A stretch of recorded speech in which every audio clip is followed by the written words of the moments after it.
जब भी मैं आता हूं मेरे को लगता है थर्ड वर्ल्ड वॉर चालू हो गया।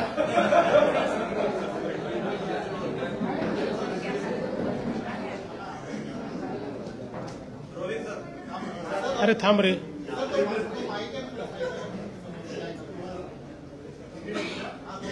आता माइक बंद है रे।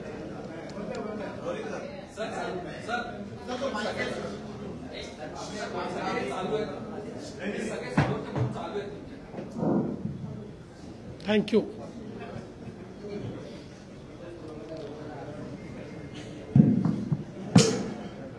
योग्य वॉर्निंग दिल्याबद्दल थँक्यू। नाहीतर ऍक्सिडेंट होतात।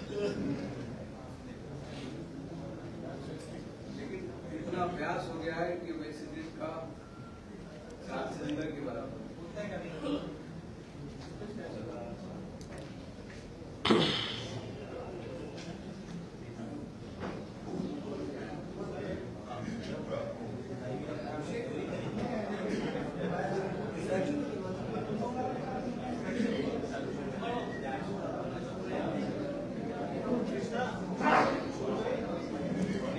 क्या बसा बस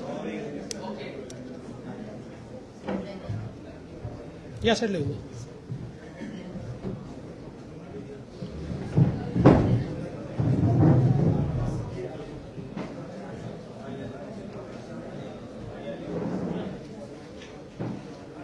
या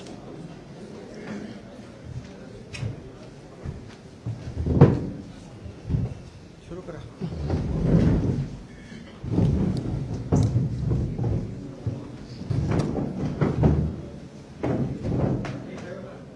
आज राज्याची खरीप हंगामाची बैठक या ठिकाणी झाली। बैठकीला दोन्ही सन्माननीय उपमुख्यमंत्री महोदय, कृषी मंत्री, कृषी राज्यमंत्री आणि विविध जिल्ह्यांचे पालकमंत्री उपस्थित होते। सर्व महाराष्ट्र शासनाचे वरिष्ठ अधिकारी, IMDचे अधिकारी, रेल्वेचे अधिकारी, केंद्र सरकारचे विविध खात्यांचे अधिकारी हे देखील या ठिकाणी उपस्थित होते। एकूणच या खरीप हंगामाच्या निमित्ताने पहिल्यांदा हवामान खात्याने त्यांचं प्रेझेंटेशन केलं आणि सरासरीपेक्षा जास्त पाऊस यावर्षी असेल असा त्यांचा अंदाज आहे। सरासरीपेक्षा 60% 17% विविध विभागांमध्ये महाराष्ट्रातल्या त्यांनी पाऊस दाखवलेला आहे। दुसरं, पावसाच्या 2 दिवसांमधला जो खंड आहे हा देखील फार असणार नाही असा देखील अंदाज त्यांनी वर्तवलेला आहे। अर्थात हा सगळा अंदाज वर्तवताना त्यांनी एक कॅव्हेट त्याच्यात टाकलेला आहे की लॉंग टर्मचा अंदाज जो असतो तो आमचा करेक्ट येतो, पण शॉर्ट टर्मचा जो असतो त्याच्यामध्ये काही डेव्हिएशन असतं।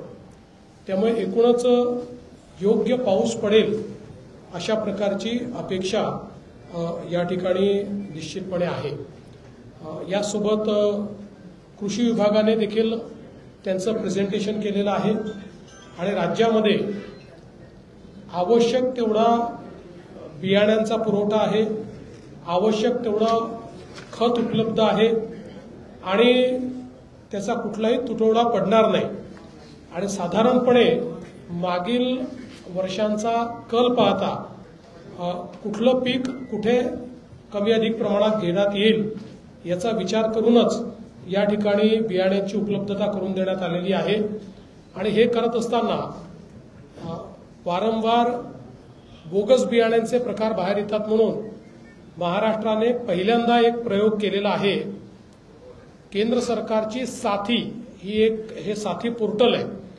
या पोर्टलवर जी काही बियाणं आहे त्याचं रजिस्ट्रेशन करावं लागतं आणि त्याला ट्रेसेबल अशा प्रकारचं जे रजिस्ट्रेशन असतं, म्हणजे नेमकं त्याचं उत्पादन कुठे झालेलं आहे हे आपल्याला त्याच्यावर ट्रेस करता येतं। पण दुर्दैवाने राज्यांमध्ये जे बियाणं विकलं जातं त्याच्यापैकी 75% बियाणं हे ट्रुथफुल बियाणं आहे, म्हणजे जे बियाणे उत्पादकाने तयार केलेलं बियाणं नाही आहे। आणि म्हणून अशा प्रकारचं जे बियाणं आहे यातनंच बोगस बियाण्याची पद्धती सुरू होते। म्हणून या वर्षीपासून केंद्र सरकारला रिक्वेस्ट करून महाराष्ट्राच्या कृषी विभागाने या जे काही ट्रुथफुल बियाणं आहे हेही साथी पोर्टलवर आणावं लागेल असा नियम केला। केंद्राने देखील मान्यता दिली। केवळ मान्यताच दिली नाही तर केंद्राने इतर राज्यांनाही सांगितलं की चांगली पद्धती आहे।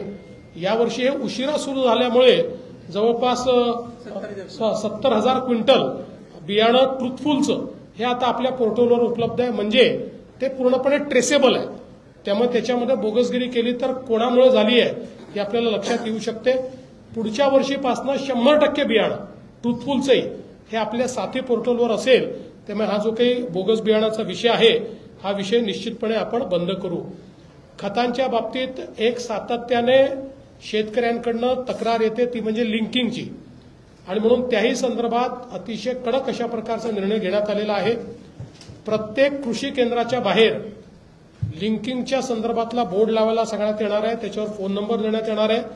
लिंकिंगचा कुठे आग्रह झाला तर त्या संदर्भात त्या नंबरवर फोन करून त्याच्यावर कारवाई केली जाईल। काही कृषी केंद्रांनी आमच्या हे लक्षात आणून दिलं की आम्हाला लिंकिंग करायचं नाही, पण पुरवठादार कंपनी ही कंपल्शन करते लिंकिंगचं। अशा पद्धतीत आम्ही हाही निर्णय घेतलेला आहे की त्यांच्याकडनं त्याची माहिती घ्यायची आणि साधारणपणे खतं वगैरे या ज्या गोष्टी आहेत या मोठ्या प्रमाणात सबसिडीत आपण देतो, त्याच्यामुळे त्याच्यावर आपल्याला एसेन्शियल कमोडिटी ऍक्ट लावता येतो। त्यामुळे लिंकिंग हा जर कंपन्यांनी केलं तर एसेन्शियल कमोडिटी ऍक्ट किंवा तत्सम कायद्याच्या अंतर्गत त्यांच्यावर कारवाई केली जाईल। अशा प्रकारचा निर्णय देखील आपण केलेला आहे। त्यामुळे शेतकऱ्याला कुठेही लिंकिंगचा सामना करावा लागू नये अशा प्रकारचा आपला या ठिकाणी प्रयत्न आहे। विशेषतः दुर्गम भागामध्ये सर्व गोष्टी पोहोचल्या पाहिजेत या संदर्भातला आपला प्रयत्न आहे। कीड व्यवस्थापनाच्या संदर्भात देखील मोठ्या प्रमाणात आपण प्रयत्न करतो आहोत, कारण चांगला हंगाम असू शकेल अशा पद्धतीची परिस्थिती असल्यामुळे या कृषी मंत्री चांगला हंगाम असू शकेल अशा प्रकारची परिस्थिती असल्यामुळे कीड व्यवस्थापन हे अतिशय महत्वाचं आहे। कारण इकडे ना इथे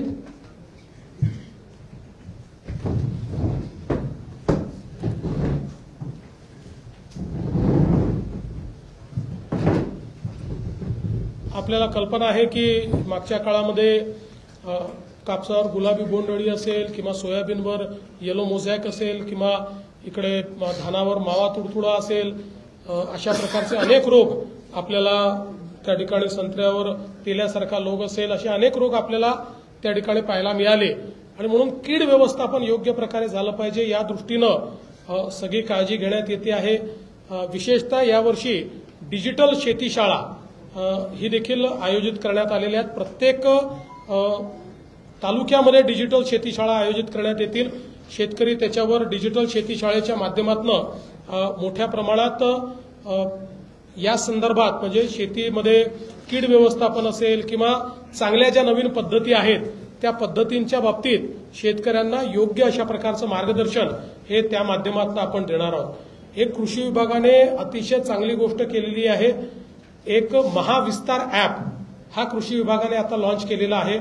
महाविस्तार ॲपवर शेतीच्या संदर्भातली सगळी माहिती उपलब्ध आहे। AI पॉवर्ड ॲप आहे आणि याच्यावर शेतीच्या संदर्भातली सगळी माहिती उपलब्ध आहे।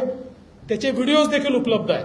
म्हणजे कोणालाही शेतीतला कुठलाही प्रश्न आला, कुठली लागवड करायची आहे, त्याची काय पद्धती आहे, कुठली कीड व्यवस्थापन करायचं आहे, त्याची काय पद्धती आहे, काय वापरलं पाहिजे, कुठल्या स्टेजवर काय वापरलं पाहिजे, अशी सगळी माहिती त्याच्यामध्ये आहे। त्याचे व्हिडिओज देखील आहे आणि त्याच्यासोबत एक चॅटबॉट देखील आहे जो मराठीमध्ये उपलब्ध आहे।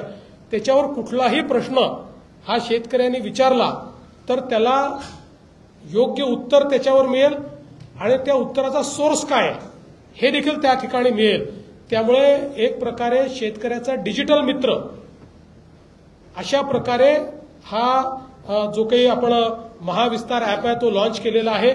हा गुगल प्ले स्टोअरवर आहे, तो शेतकऱ्यांनी डाउनलोड करावा अशा प्रकारची आम्ही त्यांना विनंती करणार आहोत। लवकरच आमचा प्रयत्न आहे की यातला जो चॅटबॉट आहे हा आम्ही मेटावर देखील म्हणजे व्हॉट्सअपवर देखील आणू, जेणेकरून व्हॉट्सअपच्या माध्यमातून त्यांना या चॅटबॉटचा उपयोग करून कुठलीही शंका असेल, अगदी याच्यावर आता कुठल्या मार्केटमध्ये कुठल्या कमोडिटीचे काय भाव आहेत, कुठल्या शेतमालाचे भाव काय आहेत याची रिअल टाइम माहिती त्यांना मिळू शकते, किंवा कीड व्यवस्थापनाच्या संदर्भातली एखादी माहिती मिळू शकते, एखादी आंतरपिकाच्या संदर्भातली माहिती त्यांना पाहिजे असेल ती मिळू शकते। कुठल्याही प्रकारची सगळ्या प्रकारची माहिती हा डिजिटल मित्र त्या ठिकाणी निश्चितपणे देणार आहे। यापूर्वी आम्ही SLBCची देखील बैठक घेतली आहे। SLBCच्या माध्यमातून शेतकऱ्यांना योग्य प्रकारे कर्ज पुरवठा झाला पाहिजे या संदर्भात आपण त्या ठिकाणी बँकांना सांगितलेलं आहे। आजही सर्व जिल्हाधिकाऱ्यांना सांगितलेलं आहे की त्या त्या जिल्ह्यातल्या लीड बँकांची बैठक घेऊन आणि सगळ्या बँकर्सला एकत्रित करून योग्य वेळेत हा पतपुरवठा त्यांना होईल असा प्रयत्न केला पाहिजे। परवाच्या बैठकीत रिझर्व्ह बँकेसहित सगळ्या SLBCच्या प्रमुख बँकर्सने मान्य केलेलं आहे की कुठेही सिबिलची अट आम्ही ठेवणार नाही आणि त्या संदर्भात त्यांनी हेही मान्य केलं आहे की एखाद्या ब्रँचमध्ये जर सिबिलची मागणी करण्यात आली तर त्या ब्रँचवर आम्ही कारवाई करू। त्यामुळे त्याच्याकडेही आमचं अतिशय बारीक लक्ष जे आहे हे या ठिकाणी असणार आहे।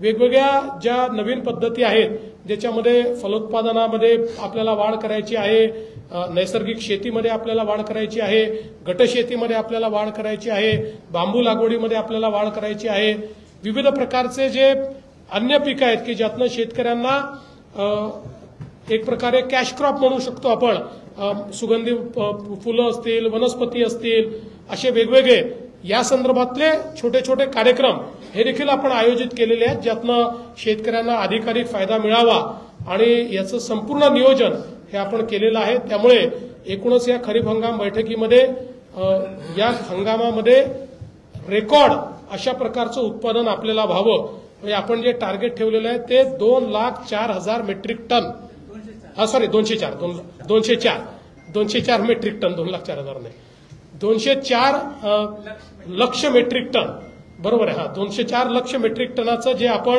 लक्ष्य या ठिकाणी ठेवलेलं आहे हे आतापर्यंतचं म्हणजे या वर्षीचं आपलं 1.87 झालेलं आहे। तर त्या तुलनेमध्ये त्याच्याही पेक्षा जास्त हे लक्ष्य आपण यावर्षी ठेवलेलं आहे आणि चांगला मान्सून झाला तर नेहमी आपला कृषी विकासाचा दर चांगला असतो, आपली उत्पादकता चांगली असते, त्यामुळे अधिक उत्पादकता कशी मिळेल हा प्रयत्न आपला चाललेला आहे। यासोबत शेतीच्या क्षेत्रामध्ये गुंतवणूक वाढवण्याचा आमचा प्रयत्न आहे आणि म्हणून दरवर्षी 5,000 कोटी रुपये गुंतवणुकीच्या माध्यमातून, हे केवळ मदत म्हणून नाही, रिलीफ अँड रिहॅबिलिटेशन नाही, अशा प्रकारचा आमचा प्रयत्न आहे। आजच जवळपास 1,000 कोटीचे 1,51,000 शेतकऱ्यांना विविध प्रकारच्या ज्या काही त्यांच्या मागण्या आहेत त्या मागण्या पूर्ण करण्याच्या दृष्टीनं यादीला आम्ही मान्यता दिलेली आहे। आता फर्स्ट कम फर्स्ट सर्व्ह बेसिसवर आमच्या पोर्टलवर ते जशी मागणी करतील त्या हिशोबाने त्यांना त्या ठिकाणी अर्थातच फंड्सच्या उपलब्धतेप्रमाणे त्या वस्तू मिळतील अशा प्रकारची व्यवस्था आपण केलेली आहे। त्यामुळे मला असं वाटतं की या इन्व्हेस्टमेंटमुळे शेती शाश्वत करणे आणि शेतीची उत्पादकता वाढवणे अशा प्रकारची मदत देखील आपल्याला मिळेल। मला असं वाटतं की एक चांगला हंगाम करण्याच्या दृष्टीनं आमचा प्रयत्न आहे। अर्थातच या सगळ्या काळामध्ये वातावरणातल्या बदलामुळे काही डिझास्टर्सचा सामना देखील करावा लागेल, कधी अतिवृष्टी होते, कधी एखाद्या भागामध्ये खूप मोठ्या प्रमाणात पाऊस येतो, असे जे काही वेगवेगळ्या गोष्टी आहेत, अगदी अतिवृष्टीमुळे कधी दुबार पेरणी करावी लागते, कधी उभ्या पिकांना त्याचं नुकसान होतं, या घटना अलीकडच्या काळात मोठ्या प्रमाणात घडतात. त्याची अर्ली वॉर्निंग आपल्याला कशी देता येईल हा प्रयत्न मात्र आमचा यावेळी IMDच्या मदतीने राहणार आहे. त्या संदर्भात एक डिसिमिनेशनची सिस्टीम देखील आम्ही तयार केलेली आहे, त्याचा देखील आम्ही प्रयत्न करू. त्यामुळे या खरीप हंगामाच्या आमच्या सर्व शेतकऱ्यांना मी अतिशय मनपूर्वक शुभेच्छा देतो.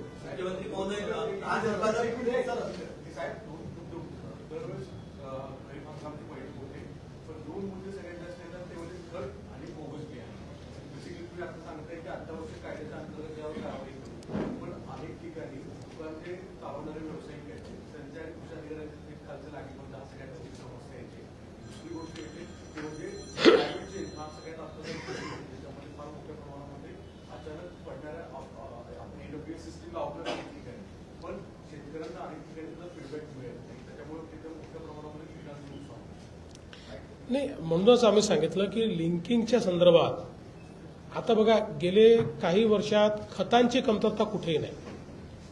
आपण बघितलं, एक जमाना होता 2014 पूर्वी की खतांकरता लाईनी लागायच्या, लोक लाईनीत मेलेले देखील आपण पाहिले. आता ती पद्धती नाही आहे. खतांमध्ये कुठे प्रॉब्लेम आहे की त्याच्यासोबत लिंकिंग, म्हणजे हे खत घ्या याच्यासोबत हे बियाणं घ्या, हे खत घ्या याच्यासोबत हे कीटकनाशक घ्या, अशा प्रकारचं जे लिंकिंग आहे त्याच्याबद्दलचा अनरेस्ट आहे. आणि त्याच्यावर आता आपण एक मोठी मोहीम या ठिकाणी आखलेली आहे.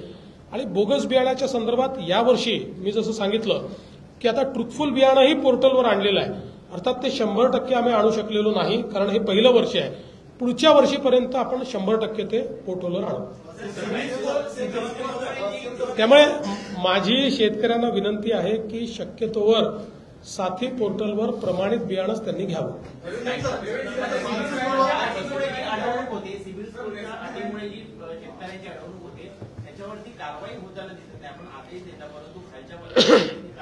यावेळेस म्हणूनच बँकर्सला शिंदेसाहेब आणि मी काल परवा SLBCला होतो, त्यावेळेस आम्ही अतिशय क्लिअरली सांगितलं की तुम्ही दरवेळेस नुसतं आदेश काढता पण अंमलबजावणी होताना दिसत नाही. त्यामुळे जो अंमलबजावणी करणार नाही त्याच्यावर कारवाई करण्याची हमी तुम्ही घ्या. तर SLBCने हा निर्णय केलेला आहे की ज्या ठिकाणी एकतर SLBCचे सगळे मेंबर्स सगळ्या बँकांची बैठक घेणार आहेत, सर्व ब्रँचेसची, की कोणी सिबिल मागायचं नाही, आणि तरीही कोणी सिबिल मागितलं तर त्याच्यावर कारवाई करायचं त्यांनी आश्वासन दिलं. अतिवृष्टीचा मुद्दा उपस्थित केला. मराठवाडा आणि विदर्भामध्ये विशेषतः सोयाबीन आणि कापूस मोठ्या प्रमाणात येत असतो. तर त्या ठिकाणी जर शेतकऱ्यांना एआयच्या माध्यमातून अतिवृष्टी झाल्यामुळे जे मोठ्या प्रमाणात संकट येतं, त्या ठिकाणी अनेक भागांमध्ये जे कृषी अधिकारी आहेत किंवा तलाठी यंत्रणा आहे ती पंचनामे करू शकत नाही. एआयच्या माध्यमातून ते काही पंचनामे जलदगतीने करून. आता असं आहे की पहिल्यांदा तर ॲग्रीस्टॅक हा प्रकल्प आपण हातामध्ये घेतलेला आहे. ॲग्रीस्टॅकमुळे त्यांचा सगळा डेटा हा आपल्याकडे आहे. आपण जसं आपला आधार क्रमांक आहे तसा ॲग्रीस्टॅकचा क्रमांक हा शेतकऱ्याचा क्रमांक आहे. हा शेतकऱ्याचा युनिक नंबर आहे. त्याच्यामुळे त्याच्यावर आधारित आता आपण हा प्रयत्न करणार आहोत की संपूर्ण पंचनामे असतील किंवा अशा प्रकारचे जे इंटरव्हेन्शन्स आहेत हे तंत्रज्ञानावर आधारितच करायचे. आतापर्यंत आपल्याकडे ते डिजिटली उपलब्ध नसल्यामुळे तंत्रज्ञानावर आधारित करत असताना त्याचा ट्रुथफुलनेस हा आपल्याला त्या ठिकाणी पाहता यायचा नाही. म्हणजे एक उदाहरण द्यायचं झालं तर आपल्याला हे जे काही वेगवेगळ्या प्रकारे इन्शुरन्समध्ये घोटाळे झाले जे आपल्याला पाहायला मिळेल की लोकांनी दुसऱ्याच्याच जमिनीवर इन्शुरन्स काढला किंवा वेगळ्याच क्रॉपचा इन्शुरन्स काढला किंवा गायरान जमिनीवर इन्शुरन्स दाखवला, या सगळ्या गोष्टी आपल्याला याच्यामध्ये टाळता येतील. आणि आता आपल्याजवळ असं इन्स्ट्रुमेंट उपलब्ध झालेलं आहे की ज्यातनं डिजिटली आपण पंचनामे करू शकतो.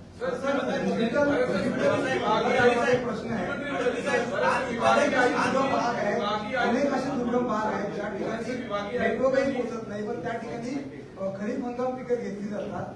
मात्र तुम्ही जसं म्हणताय की ऍप आपण विकसित केलेला आहे, त्या ऍपवरती अनेक प्रश्नांची उत्तरं शेतकऱ्यांना मिळतील, मात्र तिथे नेटवर्कही नसतं. तर त्यासाठी सरकार काही उपाययोजना. असं आहे की जिथे नेटवर्क नाही तिथे आपलं विस्तारक असतोच, आपली सगळी यंत्रणा असते. पण आज फॉर्च्युनेटली नेटवर्क नसलेला भाग महाराष्ट्रामध्ये 2 किंवा 3% आहे, त्याच्यावर नाही आहे. 97% महाराष्ट्रामध्ये पूर्णपणे नेटवर्क आहे, पण जिथे नाही आहे तिथेही व्यवस्था आपल्या आहेत. सर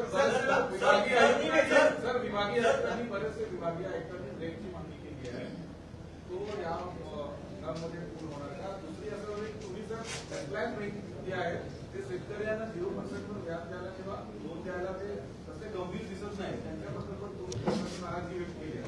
नाही, पहिलं तर रेक पॉइंट हे ठरलेले आहेतच. नवीन रेक पॉइंटची कमी मागणी आहे, 2-3 ठिकाणी आहे. रेक पॉइंट स्वॅप करण्याची मागणी आहे. म्हणजे कोणाला समजा रेक पॉइंट एखाद्या रेक पॉइंटवर त्याला दिलेला आहे आणि त्या रेक पॉइंटवरनं जे काही तालुके किंवा जे गावं जोडलेले आहेत त्यांना त्यापेक्षा जे दुसरे जवळचे पडतात, जवळचा रेक पॉइंट दुसरा आहे तर तो स्वॅप करून मागितलेला आहे. तर ते जे काही रेल्वेचे लोक होते त्यांनी त्या लिहून घेतलेलं आहे. आम्ही त्यांचा पाठपुरावा करू.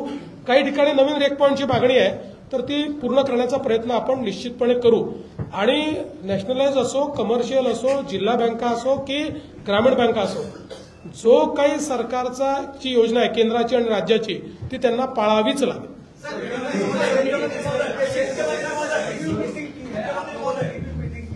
बारिश का क्या अनुमान है महाराष्ट्र के?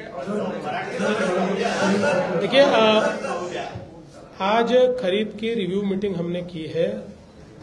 कुल मिलाकर आईएमडी ने जो प्रेजेंटेशन हमारे सामने किया है उसमें एवरेज से थोड़ा ज्यादा बारिश होगी ऐसा उन्होंने कहा है. और पूरे महाराष्ट्र में बारिश अच्छी दिख रही है और इसी के चलते हम लोगों ने किसानों को सीड्स, किसानों को खाद उचित समय पर मिले, उचित मूल्य पर मिले और उचित पद्धति से मिले, इसका पूरा नियोजन किया हुआ है. किसानों को ऋण ठीक से मिले इसका नियोजन किया हुआ है. और हमारी जो अलग अलग योजनाएं हैं वो योजनाएं किसानों तक पहुंचे, इसका एक प्रकार से आज हम लोगों ने मिलकर इस मीटिंग के माध्यम से उसका जायजा लिया हुआ है और मुझे ऐसा लगता है कि हम पूरी तरीके से तैयार हैं. अच्छा, 10,000 रुपए के चाइनीज ड्रोन के लिए 15 लाख रुपए की मिसाइल खर्च किए, सरकार जवाब दे क्या कहेंगे? देखो, मैं हमेशा ये कहता हूँ मूर्खों को जवाब नहीं देना चाहिए. लेकिन जिनको देश के प्रति लेन देन नहीं है, जिनको समाज के प्रति लेन देन नहीं है, जिनको सेना के प्रति लेन देन नहीं है, जिनको ये समझ में नहीं आता कि हमारी सेना के लोग अपनी जान जोखिम में डालकर लड़ाई करते हैं और कई बार वो शहीद होते हैं, इसकी भी उनको परवाह नहीं है. ये मूर्ख लोग हैं. इनको फाइटर ड्रोन क्या होता है ये पता नहीं है. इनको जो खेती में स्प्रेइंग करने वाला ड्रोन है और फाइटर ड्रोन है वो सरीका ही लगता है, इनको पता ही नहीं है. तो ये मूर्ख लोग हैं, इनको क्यों जवाब दें?